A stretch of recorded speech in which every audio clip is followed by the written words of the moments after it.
Hello and welcome to Drive and Double Feature Podcast. I'm Nathan. I'm Ryan. And this is the podcast where we talk about 2 movies a week every Tuesday and Thursday. But before we get into today's episode, I want to talk to you about our Patreon. If you head over there, you can see a bunch of, or not, you can't see them. Well, you can see them when you click on them, but you're going to want to listen to those. I'm just letting you know. They're not really watchable. If you want to look at a blank screen, that's okay.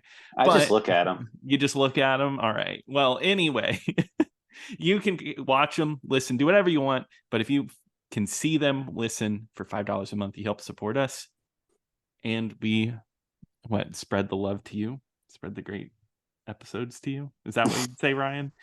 I don't know, this is going way too long. I mean, just go over there, give us some money, please. Yes, there we go. I like that. All right, but let's get into today's episode. We are talking about yet another Razzie winner with The Adventures of Pluto Nash from 2002, starring Eddie Murphy and directed by Ron Underwood. Big thing to note about this movie was extremely expensive, cost $100 million to make. All right. And it only made 7. It made 7 million, making it one of the biggest box office bombs of all time. And this is coming from the director who I said was Ron Underwood, who directed some great movies, directed Tremors, City Slickers. Mighty Joe Young. I liked it when I was a kid. Haven't gone back to that one. Maybe it's still good. When are you going to mention a good movie? Okay. All right. Well, sorry. Pluto Nash. There we go. Oh, there you go. Yeah, I already mentioned a good movie. No, but this is also kind of notable because this is like Eddie Murphy's downfall. Like this is really when his career was starting to take a nosedive. Eddie Murphy's probably one of the most famous comedians in the world, even still to this day. And he was actually at one point funny. He was in funny movies, and people like to go see him in movies. I mean, he's kind of made a comeback here recently with some choosing the correct roles for him. But yeah, sorta, yeah. Yeah. Dolomite. He won a gold. No, he was nominated for that. They gave him like a special award at the Golden Globes, like an honorary award. The Cecil B. DeMille Award or whatever they give out. I don't know if it was that one or the Carol Burnett one. I don't. This to you because you're funny. Yeah, you're a funny guy. Why couldn't he win the best box office one or whatever show they give out? Yeah, because he hasn't been in a box office hit in a while. But I think the Golden Globe should become the new Razzies. Like they should just like go full on. Like we're only honoring bad movies, but they only but they say they're best titles though. Oh, but it's like a joke. Yeah, it's like best actor, and it would have been like Eddie Murphy and Pluto Nash. Yeah. Oh boy, and he would have had multiple that year because I think he was in that movie Showtime the same year, the Robert De Niro I Spy and I Spy, which I think I Spy made money. I'm not too sure, but I mean, I don't think it was very critically loved. And then Showtime was both and also another bomb. So like this man had his career tanked. Pluto Nash, I knew about. It's a movie, very notorious movie, but I knew nothing about like the actual content of the movie. Seems like one of those bad movies that time has just wanted to forget and nobody talks about. But Orion, do you have any experience with Pluto Nash? I do actually. Really? I remember this movie coming out in theaters, mm-hmm. and this was actually like when the time I actually had a subscription to Entertainment Weekly, and that's how I would always catch up on all my box office news, and it would have like critical reviews and everything in there. So that was like one of the first time I was starting to like look at statistics of movies and like actually look at that type of stuff. And I remember Pluto Nash being like, because they always had the top 20 of like box office like of that week or whatever, like top 20 movies, and I just remember how far like that one went down like after like a week. It's like I think it was like under the top 10 or something at one point, and then it just next week I think it was like either off the list or just not even there anymore or something. It was I remember the trailers to this movie too, and I remember seeing the trailer for it, and I was just thinking like, oh, that the trailer wasn't really that funny, and I don't, and I remember it being in theaters. Like I remember seeing like, oh, you can go get a ticket there, and I remember being like out of the theater like less than a month later. Yeah. I listened to a podcast where a guy talks about his time working at the movie theater, and like whenever he worked shifts there, nobody bought a ticket to Pluto Nash. Like it just sat. Nobody wanted to go see this movie, which is so weird because you think somebody would want to go see an Eddie Murphy movie, but I guess it's just bad trailers, bad publicity. Because the build up to this one was just really bad in general. It had to deal with reshoots, which cost an extra 20 million on top of everything.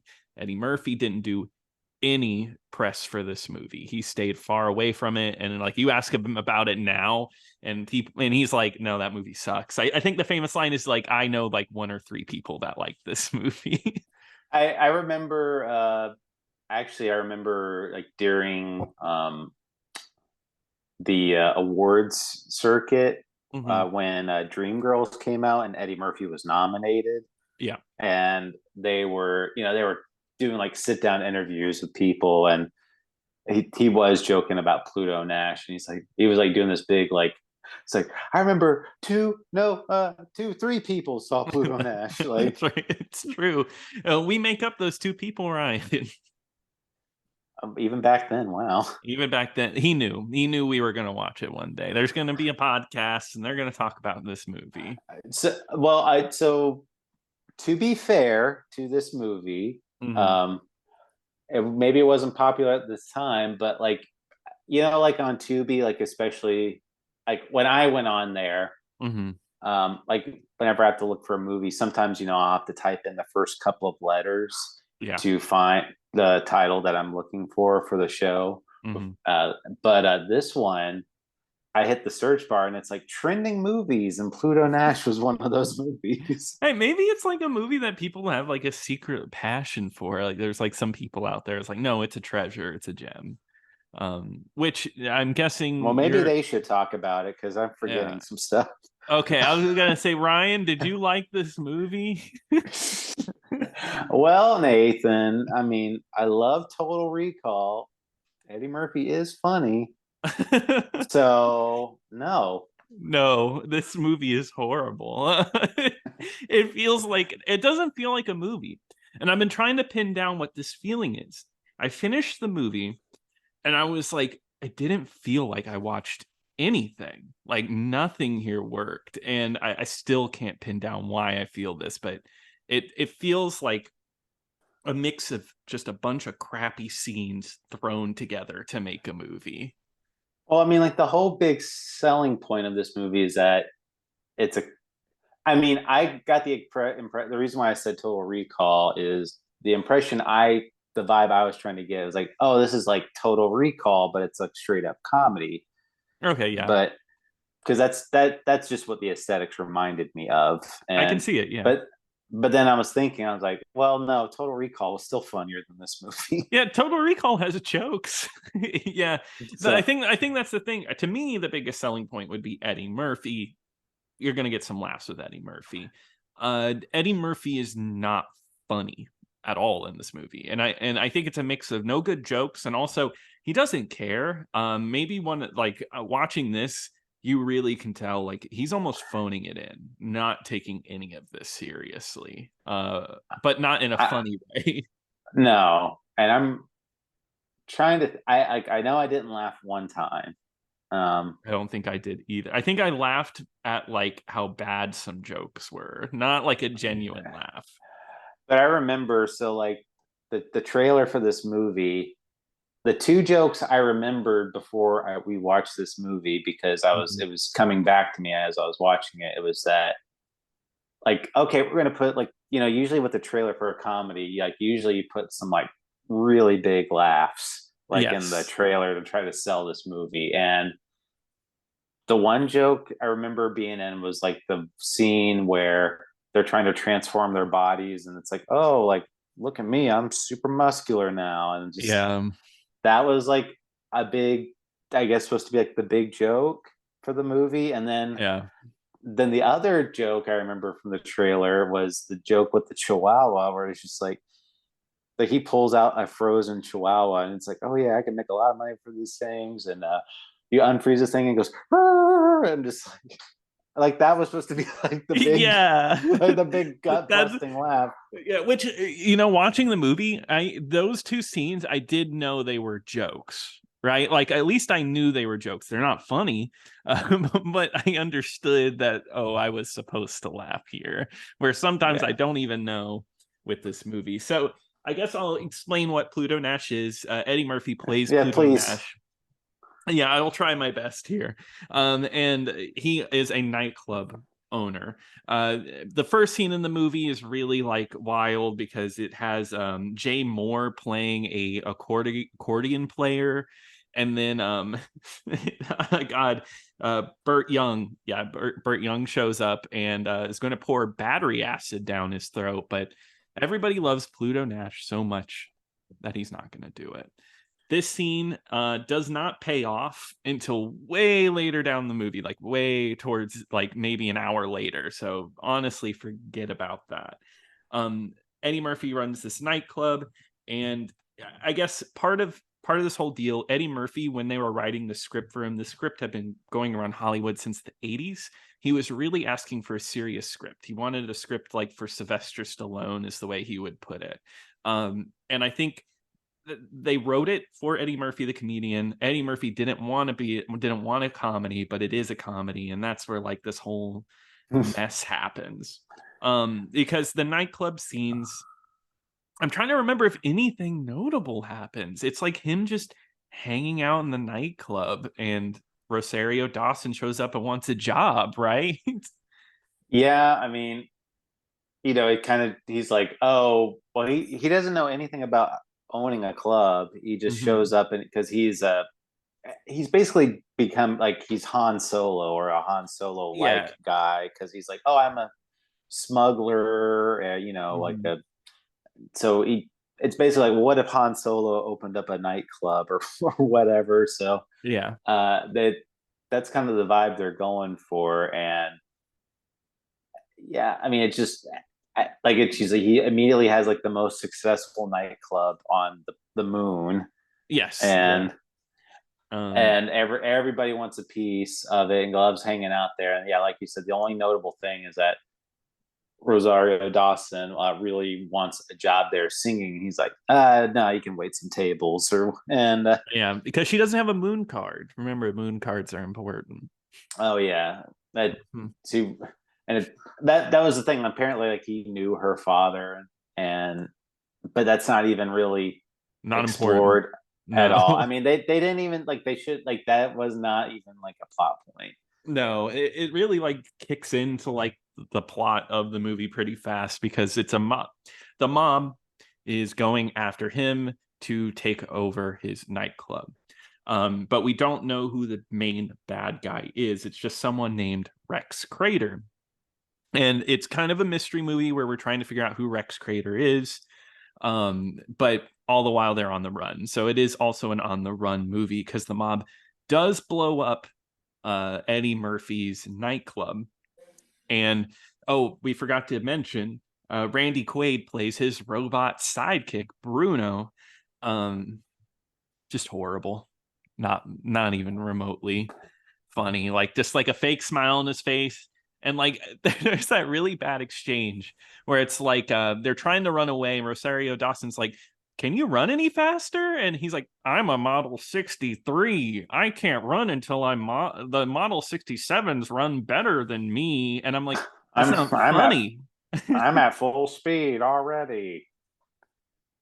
Wow, Oh yeah. wow! Oh Yeah, how funny! but how is that like I don't know how somebody wrote that and like No, yeah, there's really bad robot puns. Like the whole joke is that he's an out of date robot, but he's also Eddie Murphy's bodyguard, and mhm, there's just some really bad robot puns. Like he's like in love with a female robot, that's like dressed towards as the a end of the movie. maid. Mhm. Yeah, and then like say, hey man, Bruno, why don't you take a bad bet and like you guys can have some fun together? And he's like, I can't, boss. She's a 220 and I'm a 110. It would never work. And he's like, oh, why don't you just buy an adapter? He's like, it doesn't feel the same.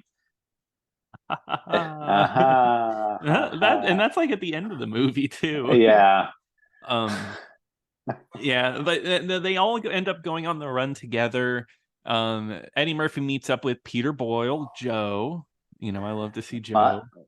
lot of um, lot of lot of Peter Boyle popping up lately. yeah, he worked, man. Like he's always in movies. I mean, good for him. I mean, all he's there is just to give Eddie Murphy information towards Rex Crater and where to go next. Man, Doesn't imagine if that was the character Joe met Eddie Murphy. I See, know, man. I was thinking that. I was thinking like, how does he feel here? Like after like Joe, he is like the most racist, horrible person. He's not even really a good person in hardcore that we've talked about. But No. no, I guess he's fine here. I was about to say, please explain his personality in this one. Yeah, he's information giver. He gives information. Yeah, he likes to dump exposition, and he's I don't old. And I don't I don't think he does anything funny. Right? I don't think there's even a name joke. one character that does anything. Yeah, you're right. Because they even get Pam Grier as Eddie Murphy's mom, even though there's only a 12-year age difference between them. And Pam Grier does nothing. Pam Grier's like, yeah, I'm your mom. Yeah, isn't that funny? I'm Eddie Murphy's mom. Yeah, exactly. And then I was laughing. yeah, and then later she says a character dies. That's it. But yeah, there is the one scene that you mentioned where they go to a body modification like place to get like Snapchat filters on them, where they become strong. And this part I absolutely hated, because the joke the whole time is Eddie Murphy's like, can we get a bigger butt on Rosario Dawson? She needs a bigger ass. I want it jiggly. And like it was like, oh, she needs big breasts too. And I'm like, like this is like humiliating to watch. Like, yeah, because it just keeps going.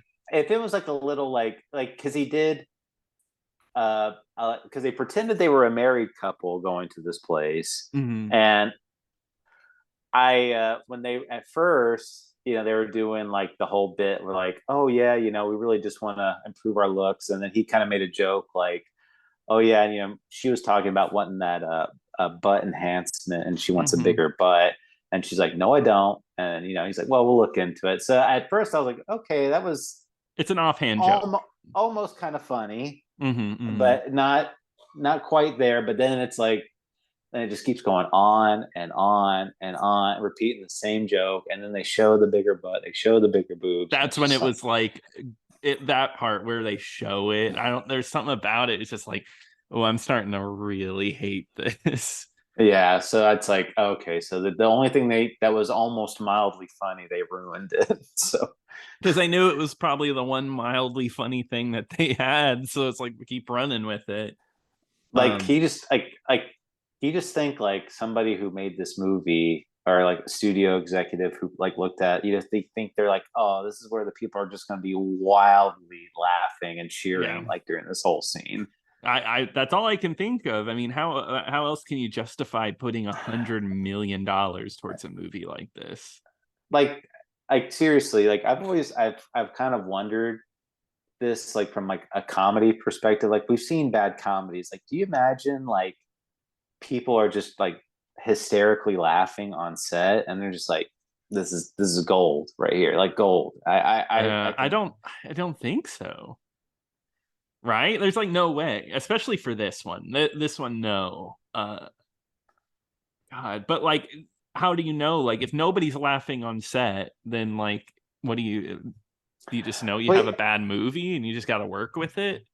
Yeah, I mean, like I just remember, like you've seen bloopers to comedy movies, and you can People usually laugh, hear like you can hear the crew laughing because it's so funny or whatever. But I'm just imagining like Pluto Nash was the most dead silent. Like they didn't need to have like the quiet on the Yeah. set sign. It's like Big smiles, but like during filming, and then right when they say cut, it's just all right, yeah, on to the next shot. Moving on. exactly. But yeah, I just not really anything. I saw the movie yesterday as we were, or Mhm. 2 days ago as we're talking about it, and I'm really trying to fill in the blanks here. And Yeah, I was a little scared I'd forget too. I get but it. but I do remember like they kind of have like a lead at first, and it's like a really dumb like red herring like plot point where they are like, oh well, Rex Crater was carrying around a briefcase that said WZW, Oh yeah. uh and even then he's like, I can't find it, I can't find it, and I'm like, just flip it upside down, it's going to be MZM, like flip it upside down, and then and then Rosario Dawson's like, oh well, maybe it's MZM. It's like, oh, of You course, and then genius. yeah, like, and So then stupid.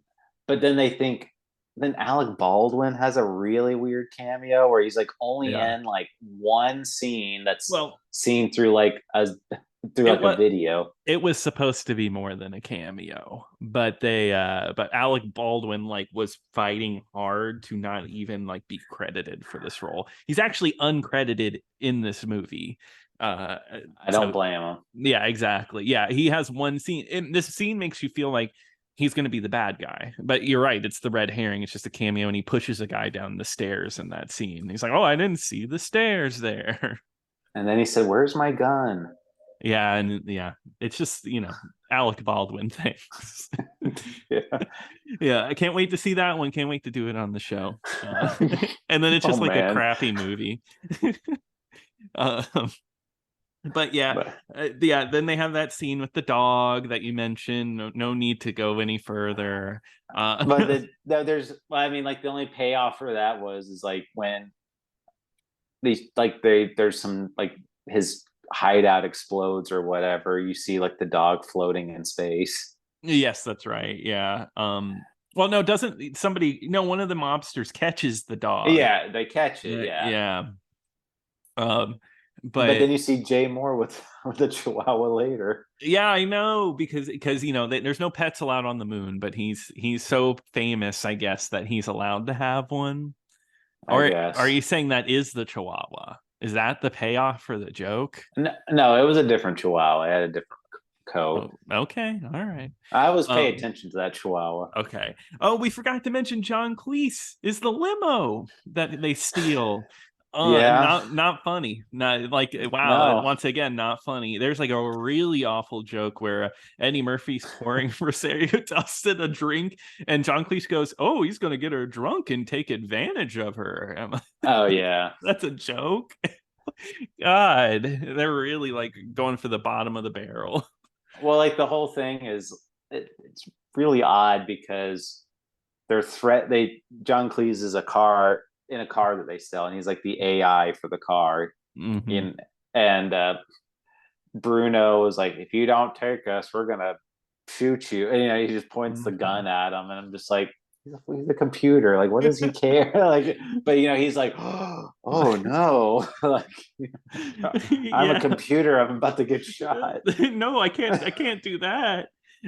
I guess I will drive you to the secret hideout. Um, Yeah, yeah, and then it just really bad. Like, just it's hard to not. explain bad humor, but you will sit. It's a movie. I really was sitting watching, and I was like, this is bad. Like this is just like I get it. It's like a movie I just understand why people hate it. Well, again, like I try to go in with the best intentions for these. Like, these movies are known bad movies, Yes, and of course, yeah, so, but like I said, I'm like, okay, maybe you know times have changed, and yeah. maybe it's It, just greatly exaggerated, kind of no, like Gigli. yeah, yeah, greatly exaggerated, or like Xanadu. It's just ambitious too. Like there's maybe some ambition, maybe a little misguided too. Yeah, or Yeah. like you said, like obviously like The Shining and Dress to Oh Kill, like yeah, yeah. fantastic movies that are just they're saying they're awful. Whatever. So but yeah, then you watch this and it's like, okay, this isn't great. Like, you're about 20 minutes in. This isn't great. And then it's like an hour in, I'm like, oh wow, this movie's still going and I'm not done yet. And just this is pretty Yeah. awful. This is pretty torturous. No, it is. It was an awful movie. Yeah, they end up crashing. They run into Luis Guzman, who, oh, you got to remember, he charges Bruno by putting jumper cables on his like peg that's supposed to look like his penis. Mhm. Yeah. And yeah, they end up going to this version, the moon's version of Las Vegas. They're Well, gambling. you forgot to mention, like, apparently, like, Luis Guzman, like, loves to have sex with robots or something. I don't remember that one. Well, he was like saying, like, he's like, oh, can you not like fondle like any robots around me or what? He's like, oh, you got it, boss. Anything for you, I'll do, or whatever. I don't remember that. That's gone from my brain. Oh my god.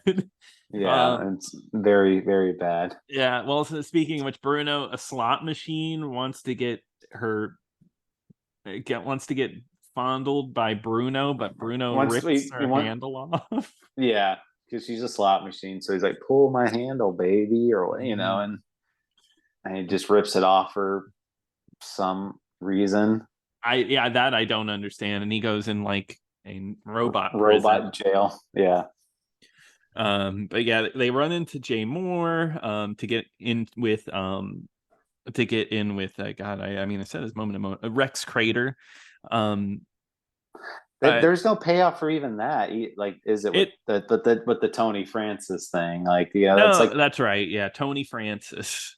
because that's supposed to be like the big, like, that's supposed to be like a payoff, because like in the beginning of the movie, Mm-hmm. Jay Moore is like a struggling entertainer. He does like really bad, like, oh, I'm going to do Scottish Crooning. Scottish crooning, yeah, Mm-hmm. and he's like, oh man, that's really bad. And 7 years later, now he's like a really big star, and Mm-hmm. yeah, he gets him into the meeting with Rex Crater, and then he's gone from the movie. Like, That's it. it's just, Yeah. Just a tool to get him like there. And then that reveal is awful. It's funny. I saw the reveal and I instantly was like, "Oh, I knew this. I knew this was like the twist, but like it was gone from my head." And it only makes sense. Eddie Murphy is Rex Crater and is a clone of Pluto Nash. And it's like a huge reveal. Like the chair spins and it's Eddie Murphy. He's like, "Oh, who were you expecting?" And Eddie Murphy has like this, Pluto Nash, I should say, has a crazy look on his face. But like it's really awkward, the reveal, right? Like, I don't know, like he says, like, who are you expecting? And then it's like an awkward like 5 seconds, like he like looks around and then it yeah. cuts to like back to the movie. I, did they? I wonder, like, what the intention. I mean, was that? I almost feel like they were like, oh, okay, well, maybe if we get like a bigger actor Mm-hmm. in here, but maybe they couldn't. It's like, oh, well, just put Eddie Murphy, like, and he'll play both roles. Yeah. Oh, yeah. Because at this point he was known for that with like the Nutty Professor, and then later on down the line he would continue to do that. Um, so I guess it was just like, yeah, let's just do it. We'll just have him in a dual role. But it's not funny, and he doesn't do like anything funny with it because he's just literally a clone, and all he wants to do is take over Pluto Nash's nightclub. That's I his big was plan.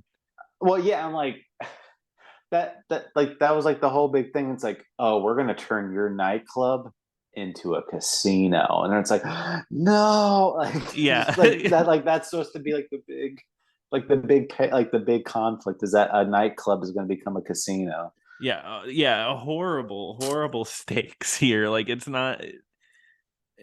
not remotely like it just didn't feel like a solid payoff. There was no payoff and like I, no interesting, like the thing that worked about Nutty Professor is Eddie Murphy played like five weird characters. They were all like doing some kind of shtick. He's just playing Pluto Nash, two Pluto Nashes, which is a well, boring character. well, there's nothing differentiating them, like you said. It's just like Yeah. the same personality. They're not. It's just like, oh well, I do bad things and this guy does good and they do the the same trope you see in everything. It's like, oh no, which one do I shoot? You know, is it which one's the good one and which one's the bad one? Yep, and it's played straight. And it's like, yeah, boss, it's him. Boss, it's him. It's like slightly funny, but it's not like self-aware or anything. And of course, the real Pluto Nash doesn't get shot, and the movie wraps up very quickly. Like that happens, and nightclub is back in business. And we're done. It's I'm trying to think if there was anything of I note other I than want to say that's it. like that goes with the big payoff is that he makes Bruno the manager of the club, and Bruno's like, Mm-hmm. "Oh, there's never been a robot manager before in history," and just And and Bruno gets to be the one, huh? yeah, and then Rosario Dawson becomes a singer Just like she at the wanted. club, and And then what did it's Eddie Murphy do? I don't. yeah, was there even like a comedy ending? Or was it like a you know what? We did it, guys. I don't I don't remember. think I don't think so. I think they just zoom out of the club and that's it. Yeah, I think so. Bad movie. Just like I mean, like that's my description for this one. I feel like we've watched a lot of these Razzie movies, and I've had something to like get out of it, something to enjoy out of it. But this one is like actually, yeah, like this is just a bad, not funny comedy, and it doesn't help that it costs so much money. Like that's like on top of it, it's like wow, you really put that much money into something this crappy. And it doesn't even look good either with all the money that they put into it. Like No. so like I said, they when Pluto Nash does go to his hideout, Mm-hmm. the hideout uh is it like the roof is blown off, so like all the stuff that starts shooting out into outer space, and it's all Mm-hmm. CG, and it looks really really bad. It just looks like so Yeah. cartoonish, and it doesn't even. It looks like that early 2000s when they're like, this is as bad as good as it's gonna get, guys. Like, look how realistic that looks, and it's just like, no, it does not look good. Mm-hmm. Everything is pretty much green screen. Um, it just not funny at all. Just like again, just complete waste of time and money for everybody. Yeah, exactly. Waste of time. Ever since you mentioned that, I've been seriously thinking like this one, especially, is like this could have fed lots of people. Yeah. This could have helped a lot of homeless people. But no, we put it on this. So I will say I lied to you. Okay. This didn't win Worst Picture. Oh my God. So it actually went to Swept Away, which is a movie that I think even more people forget exists. The Guy Ritchie Madonna movie. Yeah, that's like a vanity project for Madonna, and like her husband directed it. So Yeah. at the time, Yeah. But yeah, so Swept Away beat it. And then also nominated was Crossroads. That's the Britney Spears movie. Pinocchio, the Roberto Benigni movie, and then Star Wars Episode 2, Attack of the Clones. So I mean, I haven't seen Swept Away, but Adventures of Pluto Nash is pretty awful. So who knows? I guess I can't say until I see Swept Away. I'm trying to think like what would be more torturous, like a bad drama movie or a bad comedy movie. Depends on And how boring the drama is. Because sometimes bad drama is kind of funny, and then that makes it enjoyable. Whereas like bad comedy is just kind of like, it's hard to sit through. it's very hard to sit through. So I mean, I'm thinking, of those ones, maybe it has a shot. I can't say it for 100% fact, but Yeah. it's definitely got a pretty good shot for winning, I would Yeah. say. Oh yeah, for sure. It is pretty awful. But it actually ended up it looks like it won nothing that year. Oh, well, congrats. Yeah, good job. You made it out. And Eddie Murphy was nominated for 3 movies. Yeah, the 3 movies that I mentioned from that So year. who won worst actor that year? Roberto Benigni in Oh Pinocchio. yeah. Yeah. That's well that one that's a whole other story, where he's like trying to play like a little boy. That's really disturbing. Yeah, I've never seen that one, but yeah, well, I've never heard anything good about it. Um, I'm trying to see if it was nominated anywhere else, because I wouldn't even know what you would nominate for worst actress, worst supporting, worst, because like Rosario Dawson's not awful. I think she's trying her She's best. Like, but I mean, it's not bad, but her character is so nothing. It doesn't even have like a real personality. yeah, exactly. Worst screen couple was Eddie Murphy and Robert De Niro, Owen Wilson, or himself. I think I would, if I was going to give, I think Randy Quaid should have probably been nominated for worst supporting actor. Oh, you're right. You're right. And yeah, he's not. He is pretty awful in the movie. Like, yeah, and And which is crazy. Like last time I saw that guy, he was in the Jack Nicholson movie, the Last Sailor Detail. movie. Yeah, thank you. Yeah, The Last Detail. I thought he was coming up. I thought he was a big time Oscar nom actor. Yeah, well, I mean, the last video I saw was him saying a bunch of crazy stuff when he was like running away to Canada, and when he was We don't doing talk. videos with his wife and posting them online for some reason. We don't have to talk But about that. We don't gotta talk about that. but no, Next time I meet up with Dennis, I'll ask him how his brothers do. yeah, how's the fam? Yeah, how's your whole family too? Yeah. But I do think that wraps it up for Pluto Nash. But Ryan, what are we going to be talking about on Thursday? Well, Nathan, we are going to close out this Razzie month with. No, I I love Razzie know. Month. Yeah, I kept saying I wish it wouldn't end, but it unfortunately all good things must come to an end, and that is with the most recent Razzie nominee winner. That would be Winnie the Pooh, Blood and Honey, which is streaming over on Peacock right now. Awesome. All right. Well, I'm excited to watch that one, maybe. But you can send us an email over at driveanddoubleFeaturePodcast@gmail.com. You can at us over at DIDF Pod. We're on YouTube, Apple Podcasts, Spotify, Audible. Check us out everywhere. You can listen to us multiple times on different platforms. But until next time. Until next time.